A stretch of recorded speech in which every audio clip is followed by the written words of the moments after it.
Hello friends, welcome to my channel Gyan Saar. आज हम class 10th की साइंस की बुक से चैप्टर नंबर 1 रासायनिक अभिक्रियाएं एवं समीकरण यानी केमिस्ट्री का चैप्टर नंबर 1 इस वीडियो में देखेंगे।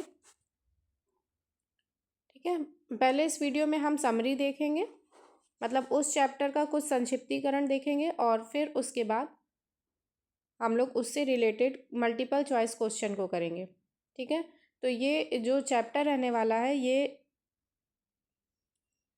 आपके एग्ज़ाम के दृष्टिकोण से बहुत ही ज़्यादा इम्पॉर्टेंट रहने वाला है। जो कोई भी एग्ज़ाम हो, जैसे बीपीएससी टीआरई 4 हो गया, अभी आने वाला है एईडीओ में, मतलब साइंस में जिस भी एग्ज़ाम में साइंस आती है और केमिस्ट्री से रिलेटेड क्वेश्चन आते हैं तो उसमें ये आपके लिए उसके लिए बहुत ज़्यादा हेल्पफुल रहने वाली है वीडियो।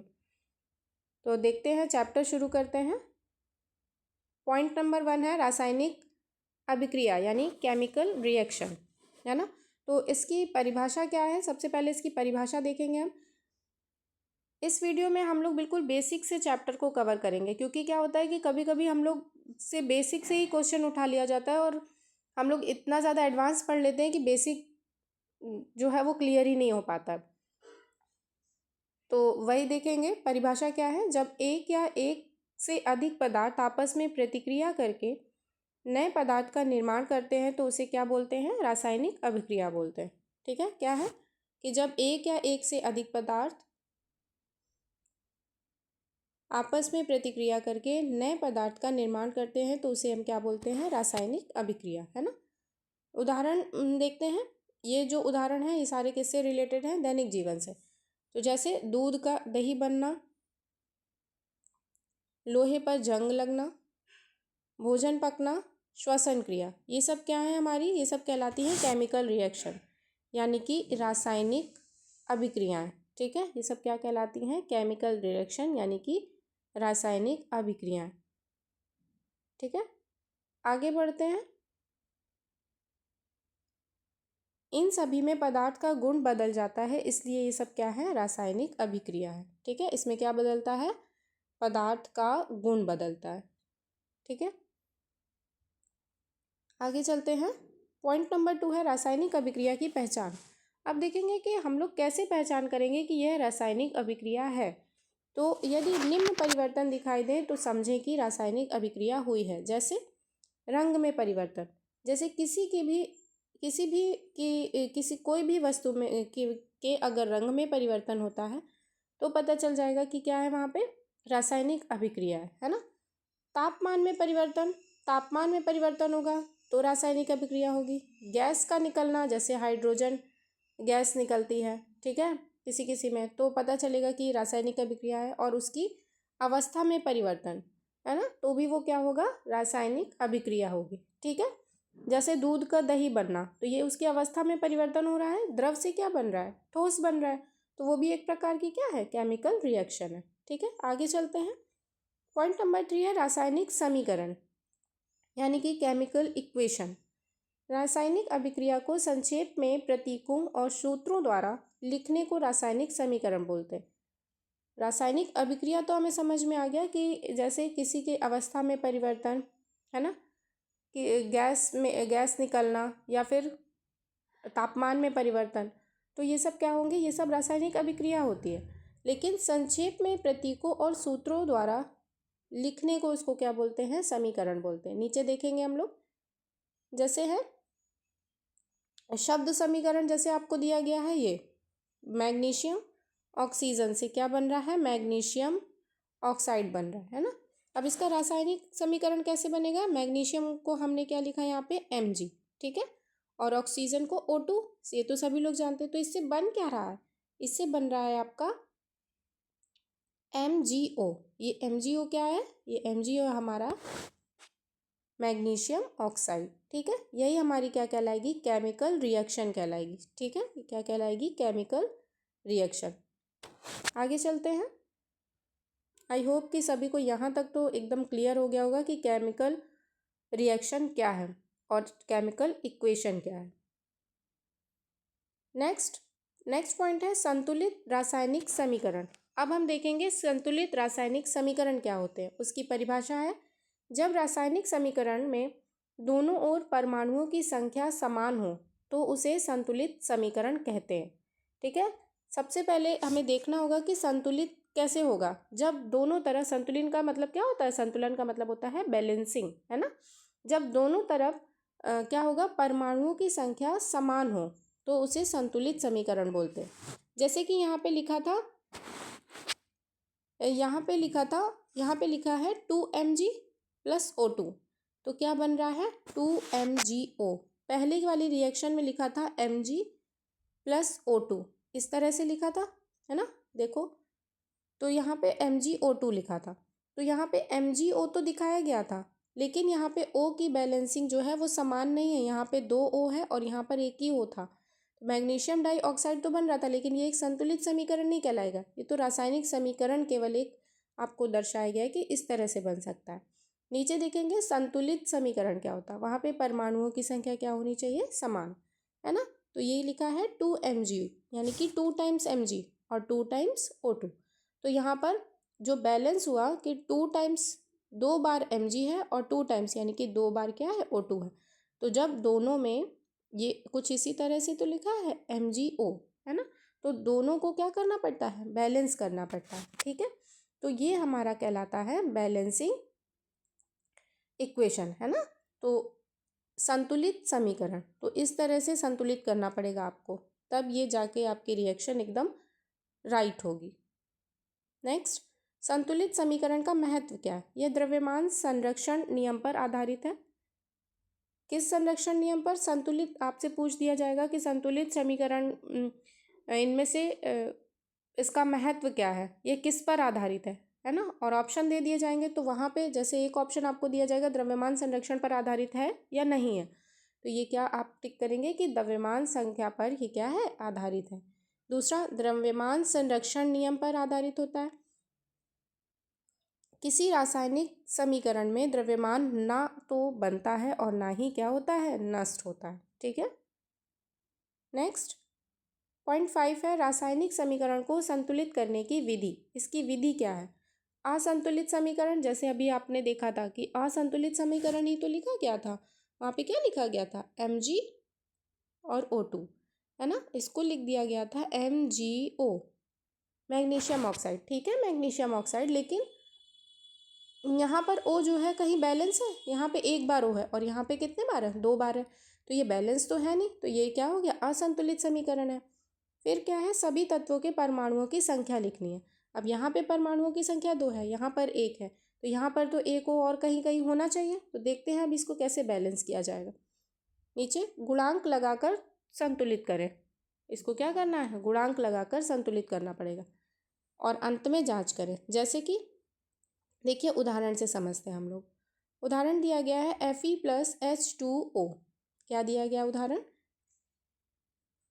कलर चेंज कर लेते हैं, Fe प्लस H2O, है ना, और इसको लिखा गया है Fe3O4 और H2 गैस, यहाँ हाइड्रोजन गैस। देखो, अब यहाँ पे H2 कितना है, 2 बार है। ठीक है, यहाँ पर भी H2 दो बार है। ठीक है, अब यहाँ पे O कितना है, यहाँ पर O जो है वो 4 टाइम्स लिखा गया, लेकिन यहाँ पर तो O जो है 1 टाइम है, तो ये बैलेंस नहीं है। यहाँ पर Fe कितने बार है, 1 बार, और यहाँ पर Fe कितने बार है, 3 बार है।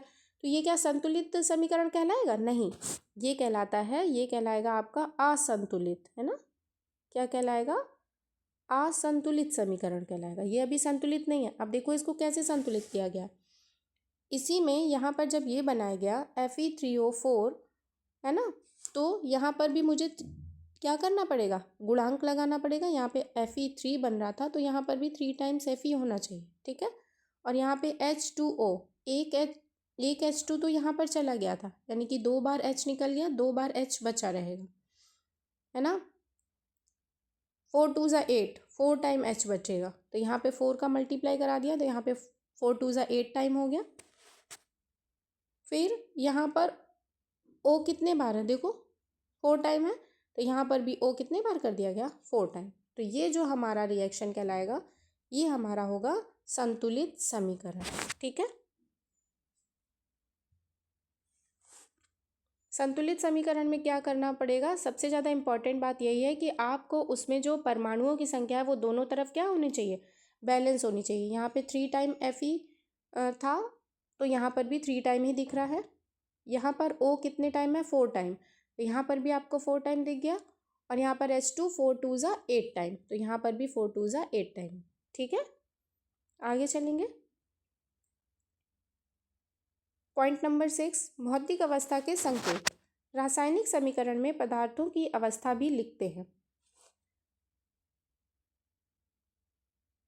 जैसे संकेत क्या है, एस मीन्स क्या हो गया, सॉलिड, है ना। एस मीन्स क्या हो गया, सॉलिड। आई नहीं, एल होगा, ये एल है, यानी कि लिक्विड, है ना, लिक्विड हो गया। ये जी फॉर क्या हो गया, गैस हो गया। और ये ए से हो गया जलीय विलयन, ठीक है, एक्वेटिक हो गया। उदाहरण, ये देखो इनकी अवस्थाएं भी लिखी गई हैं।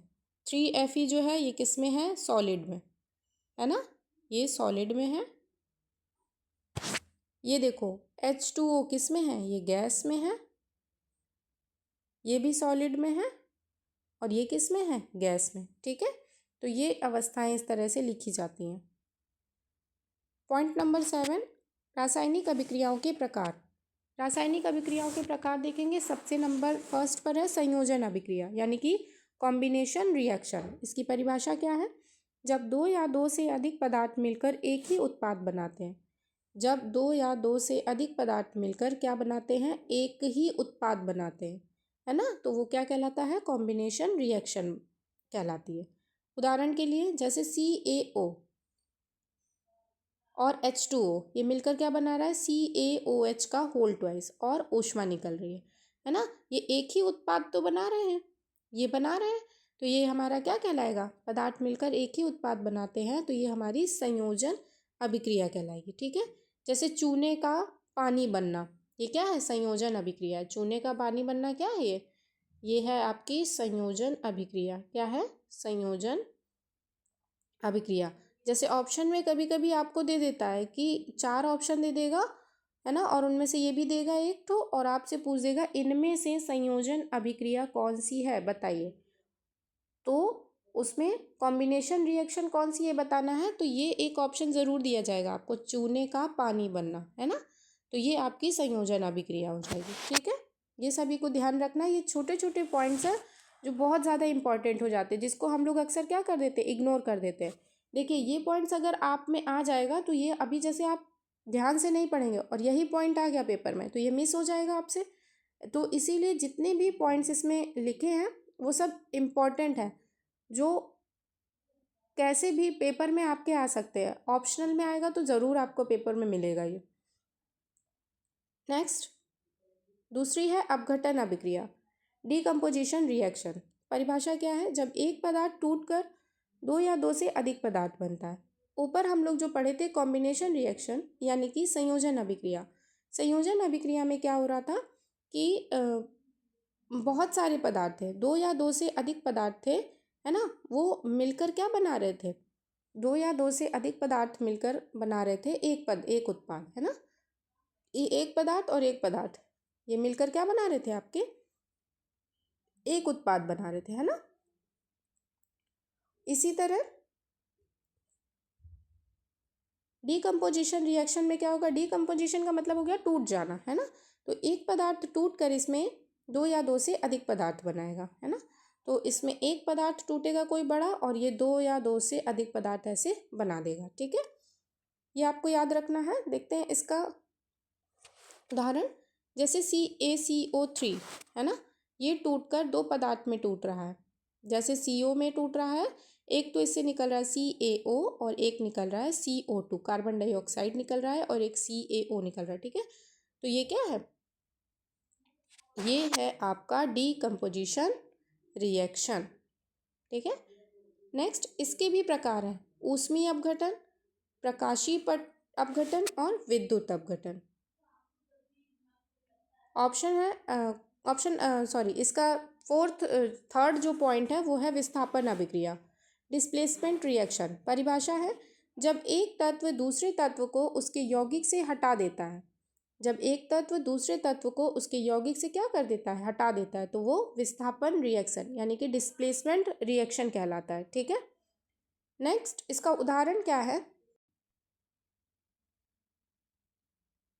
जब एक तत्व दूसरे तत्व को उसके यौगिक से हटा देता है तो क्या होती है, वो होती है डिस्प्लेसमेंट रिएक्शन। उदाहरण है इसका Fe+CuSO4।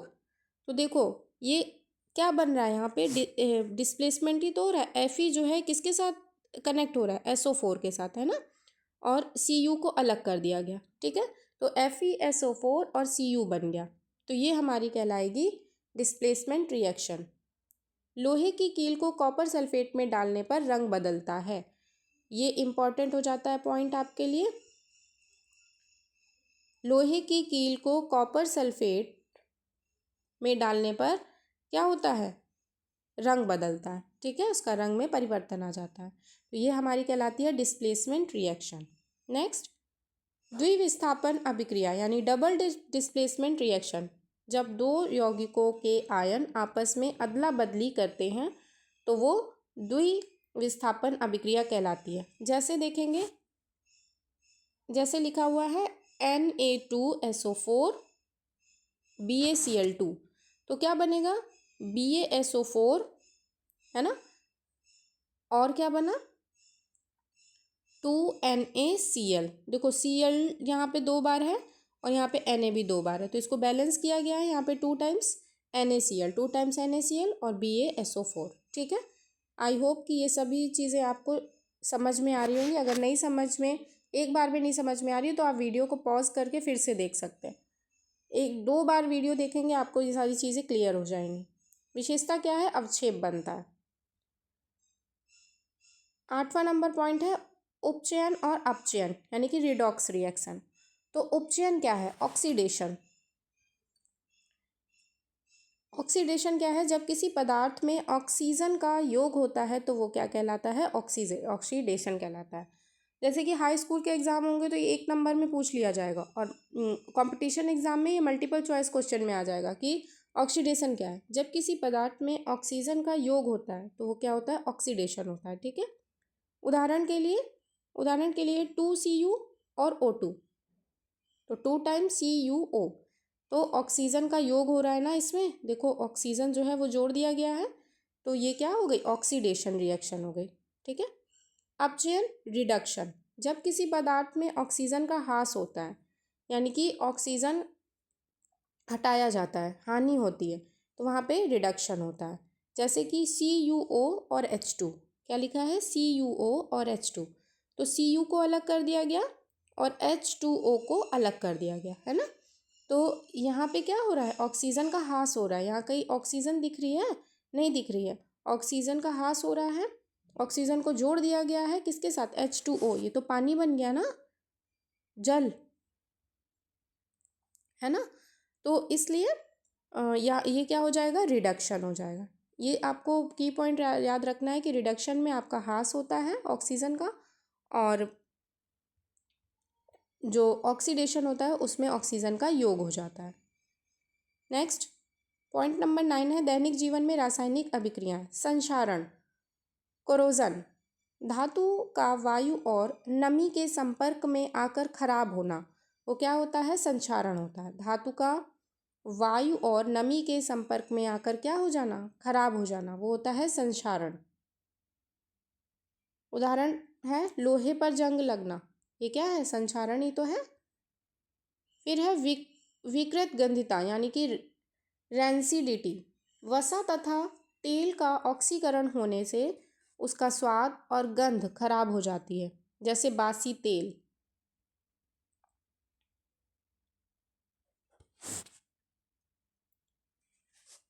अब देखो ये आपको जो है ये बोर्ड वर्क है, ठीक है। जैसे लिखा है जैसे लिखा है, क्या लिखा है, C+O2 क्या बन रहा है, CO2, तो ये क्या है, संयोजन अभिक्रिया है। ठीक है, इसमें क्या है, संयोग हो रहा है, इसमें कोई दो मॉलिक्यूल, दो या तीन मॉलिक्यूल यानी कि पदार्थ टूटकर कोई एक उत्पाद बना रहे हैं, ठीक है। तो ये हो गया संयोजन अभिक्रिया। फिर है CaCO3, इससे क्या बन रहा है CaO और CO2, तो ये हो गया अपघटन, है ना। कोई एक चीज़, एक पदार्थ टूटकर कई पदार्थों में टूट रहा है, ठीक है, तो ये हो जाएगा अपघटन। फिर है Fe प्लस CuSO4, तो क्या बन रहा है FeSO4 प्लस Cu, तो ये क्या हो रहा है विस्थापन हो रहा है ना। ये देखो विस्थापन हो रहा है ना, Fe को किससे कनेक्ट किया जा रहा है SO4 से, और Cu को अलग कर दिया जा रहा है, तो ये विस्थापन हो रहा है आपका, है ना। नेक्स्ट है Na2SO4 प्लस BaCl2, तो ये जो Ba है इसको SO4 के साथ ऐड किया गया है ना, और Na2 है वो Cl2 के साथ ऐड किया गया है ना। तो ये NaCl बन रहा है और BaSO4, ये क्या है द्विविस्थापन, दो तरह से विस्थापन हो रहा है और इसमें एक ही तरह से विस्थापन हो रहा है। आई होप कि सभी को समझ में आ रहा होगा। नेक्स्ट, अब इस चैप्टर से रिलेटेड जितनी भी मल्टीपल चॉइस क्वेश्चन है बनेंगे उनको हम लोग सॉल्व करेंगे। क्वेश्चन नंबर 1 है, जब दो या दो से अधिक पदार्थ मिलकर नया पदार्थ बनाते हैं तो उसे क्या कहते हैं। ये तो सबको पता चल गया होगा कि जब दो या दो से अधिक पदार्थ मिलकर नया पदार्थ बनाएंगे तो वो क्या हो जाएगी रासायनिक अभिक्रिया। ये सभी को अपने आपको अपने मन में ही इसका आंसर सॉल्व करते चलना है, ठीक है। तो ये कहलाएगी रासायनिक अभिक्रिया। नेक्स्ट, निम्न में से कौन रासायनिक अभिक्रिया का संकेत नहीं है। रंग परिवर्तन, ताप परिवर्तन, गैस निकलना और आकार परिवर्तन। तो रासायनिक अभिक्रिया का संकेत नहीं है, तो इनमें से कौन सा नहीं है आकार परिवर्तन। कौन सा, ऑप्शन नंबर डी करेक्ट हो जाएगा आकार परिवर्तन। नेक्स्ट, क्वेश्चन नंबर 3 है, रासायनिक अभिक्रिया को प्रतीकों द्वारा लिखने को क्या कहते हैं। रासायनिक अभिक्रिया को प्रतीकों द्वारा लिखने को क्या कहा जाता है, रासायनिक समीकरण कहा जाता है। प्रतीकों द्वारा लिखने को रासायनिक समीकरण कहते हैं ना, रिएक्शन कहते हैं इसको, करेक्ट है, ठीक है, ऑप्शन नंबर बी करेक्ट है। क्वेश्चन नंबर 4, Mg+O2 बन रहा है MgO, समीकरण किस प्रकार का है। असंतुलित समीकरण, संतुलित समीकरण, शब्द समीकरण, भौतिक समीकरण। तो ये Mg+O2 MgO बन रहा है ना, तो ये किस प्रकार का समीकरण है, ये है असंतुलित, क्योंकि इसमें दिख रहा होगा आपको यहाँ पे O कितने टाइम है 2 टाइम्स है और यहाँ पर केवल 1 टाइम है ना। तो ये कैसा है, ये क्या संतुलित है, नहीं, ये असंतुलित समीकरण है, ठीक है। नेक्स्ट, क्वेश्चन नंबर 5, संतुलित रासायनिक अभिक्रिया किस नियम पर आधारित है। ऑप्शन है ऊर्जा संरक्षण नियम, द्रव्यमान संरक्षण नियम, गुरुत्वाकर्षण नियम, गति का नियम। ये सारी की सारी थ्योरी हम लोग पहले पढ़ चुके हैं, तो आपको ये क्वेश्चन आपसे सॉल्व हो जा रहे होंगे। तो संतुलित रासायनिक समीकरण का नियम किस पर आधारित होता है, सभी को पता चल रहा होगा इसमें, द्रव्यमान संरक्षण नियम पर, है ना। ऑप्शन नंबर बी करेक्ट है। नेक्स्ट, क्वेश्चन नंबर 6, निम्न में से कौन संयोजन अभिक्रिया है। सभी को याद रखना है कि संयोजन अभिक्रिया हमने पढ़ाया था अभी आपको कि कोई भी दो या दो से अधिक जो मॉलिक्यूल होंगे, पदार्थ होंगे, वो किसी एक उत्पाद बनाएंगे, कोई एक उत्पाद बनाएंगे, है ना, तो वो क्या हो जाएगी हमारी संयोजन अभिक्रिया। तो इनमें से कौन सी रिएक्शन आपको दिख रही है जो संयोजन होगी, यानी कि कॉम्बिनेशन रिएक्शन। तो किसमें एक उत्पाद, देखो इसमें आप देखिए, इसमें दो उत्पाद हैं, इसमें भी दो उत्पाद हैं, इसमें भी दो उत्पाद हैं, तो ये एक है जिसमें एक उत्पाद है ना, तो इसका ऑप्शन नंबर ए करेक्ट हो जाएगा।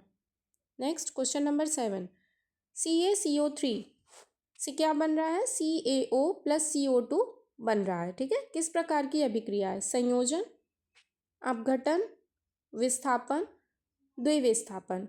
तो ये कौन सी अभिक्रिया होगी, कोई एक चीज़ दो में टूट रही है तो ये अपघटन अभिक्रिया होगी, ठीक है। आंसर नंबर बी राइट हो जाएगा। नेक्स्ट, क्वेश्चन नंबर 8, Fe+CuSO4 से क्या बन रहा है, FeSO4+Cu। ये किस प्रकार की अभिक्रिया है, संयोजन, अपघटन, विस्थापन या द्विविस्थापन। तो ये आपको दिख रहा होगा कि विस्थापन अभिक्रिया है, क्योंकि Fe जो है किसके साथ ऐड हो रहा है, SO4 के साथ, और Cu को क्या कहा जा रहा है, अलग।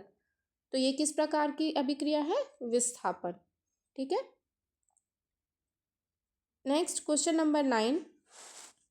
ये जो रिएक्शन लिखी हुई है इसमें आपको बताना है किस प्रकार की रिएक्शन है। देखिए, ये हम लोग ऊपर पढ़ चुके हैं कि Ba को किसके साथ ऐड किया जा रहा है, SO4 के साथ, है ना।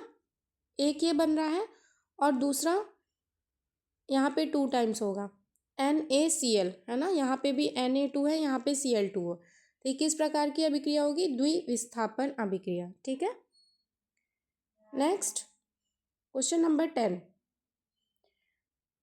जब अभिक्रिया में ऊष्मा निकलती है तो उसे क्या कहते हैं, ऊष्माशोषी अभिक्रिया, ऊष्माक्षेपी अभिक्रिया, रिडॉक्स रिएक्शन, विस्थापन अभिक्रिया। तो जब अभिक्रिया में ऊष्मा निकलती है तो वो क्या कहलाती है, बी कहलाती है, रिडॉक्स ऊष्माक्षेपी अभिक्रिया।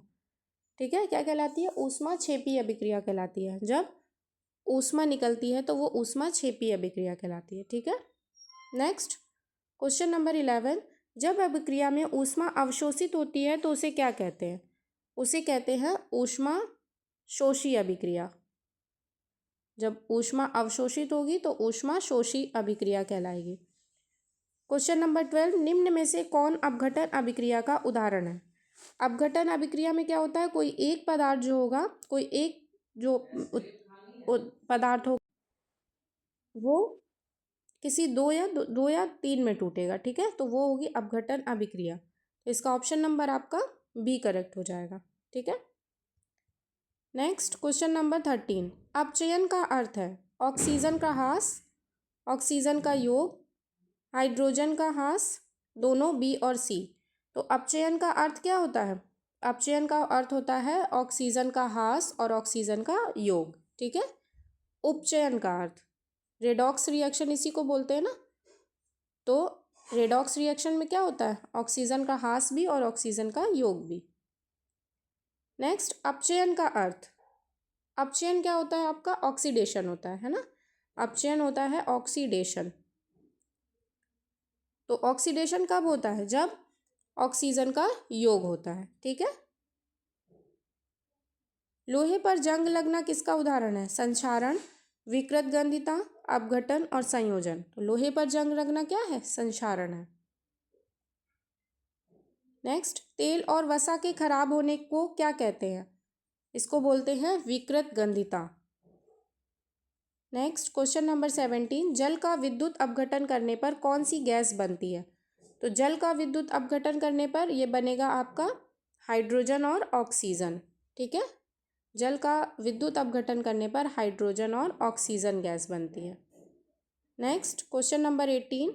निम्न में से कौन सी विस्थापन अभिक्रिया है, ये आपको सॉल्व करना है। और 19। संतुलित रासायनिक समीकरण में क्या समान होता है। संतुलित रासायनिक समीकरण में क्या समान होता है, परमाणुओं की संख्या। क्या समान होता है, परमाणुओं की संख्या। ठीक है। Next question number 20। निम्नलिखित में से कौन सी संयोजन अभिक्रिया, ये संयोजन, अपघटन, विस्थापन और द्विविस्थापन, ये सारी अभिक्रियाएं हम लोग पढ़ के आए हैं। तो ये आपको खुद से इसका आंसर लिखना है कमेंट बॉक्स में। ठीक है, तो ये सभी थे आपके इम्पॉर्टेंट इस चैप्टर से मल्टीपल चॉइस क्वेश्चन। वीडियो पसंद आए तो प्लीज़ वीडियो को लाइक, चैनल को सब्सक्राइब ज़रूर करें और शेयर भी करें। ठीक है, जिससे कि हमें और मोटिवेशन मिलेगा, तो हम कंटेंट को और अच्छा रेडी करने का, और भी इसमें जो एडिशनल पॉइंट होंगे वो हमें आप कमेंट बॉक्स में बता सकते हो, तो वो भी ऐड करने की हम कोशिश करेंगे। मिलते हैं नेक्स्ट वीडियो में। Thank you.